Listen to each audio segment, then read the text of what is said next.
When we started this strike back in 1984, it was a union instruction from the trade union named Mandate. And we knew very little about South Africa.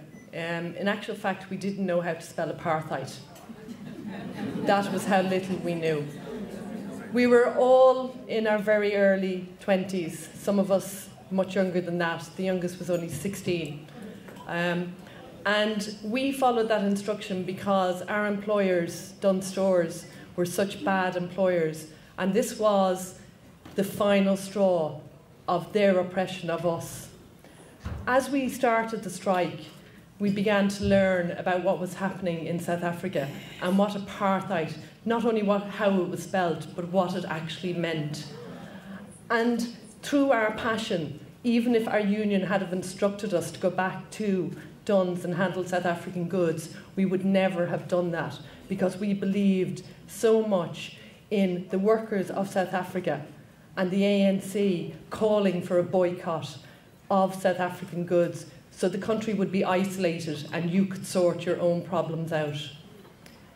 When we started the strike, there was 10 women and 1 man. And Tommy Davis is the 1 man, and he's sitting over there tonight.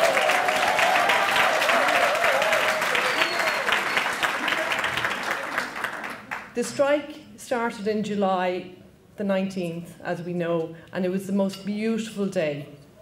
And I remember our union official, Brendan Archibald, who without him that strike would not have continued. He was the backbone of the strike.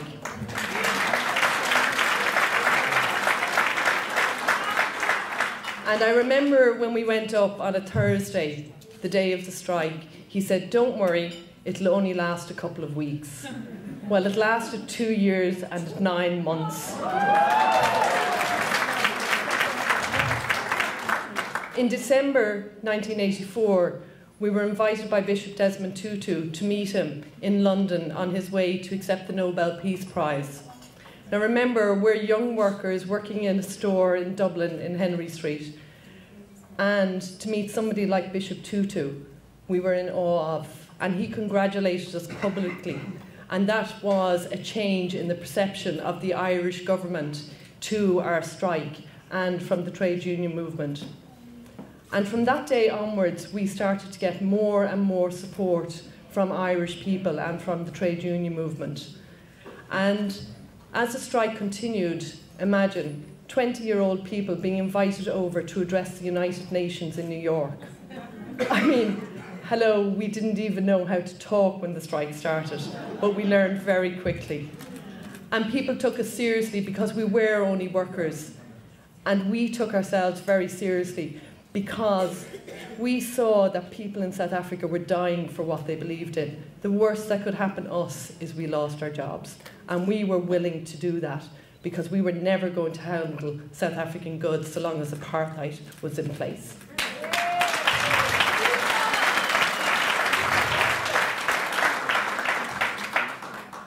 As the strike continued, after the first anniversary of the strike, we were invited to South Africa to see for ourselves what apartheid was like.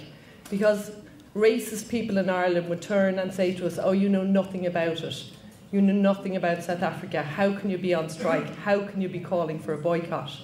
So we were invited over.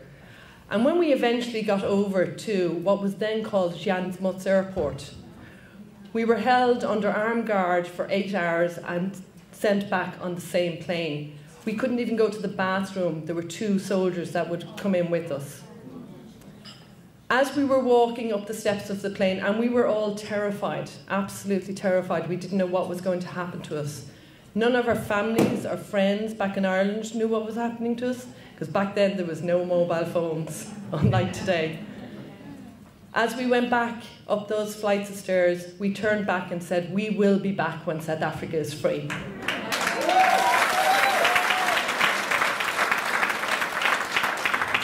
Eventually, the Irish government and the politicians started to take notice of our strike. They didn't know what to do with us. Nobody knew what to do with us because we were not going away. And eventually, Ireland was the first country in the Western world to implement a total ban on South African produce. And that was a result of the Dunstore strike, Mandate Trade Union and Brendan Archibald.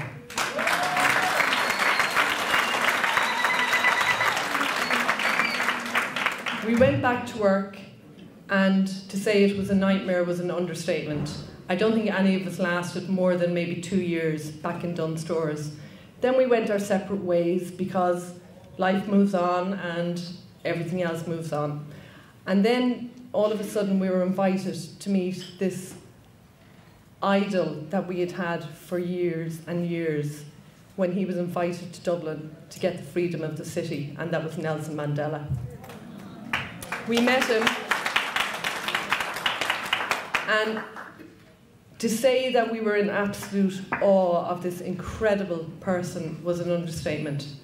And for Nelson Mandela to say to us that we were brave brought tears to our eyes and a lump in our throat and our heart, because we didn't care if nobody else recognised what he did. The fact that South Africa and Nelson Mandela recognised and said we were brave people, coming from him, that just made everything that we did worthwhile.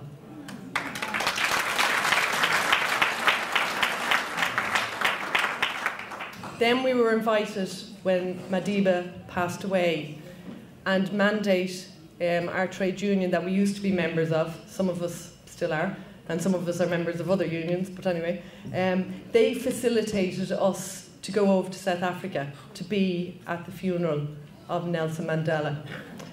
And that was the first time in 29 years that the Irish government and the politicians recognised our contribution to the struggle of South Africa. And we were amazed that that happened.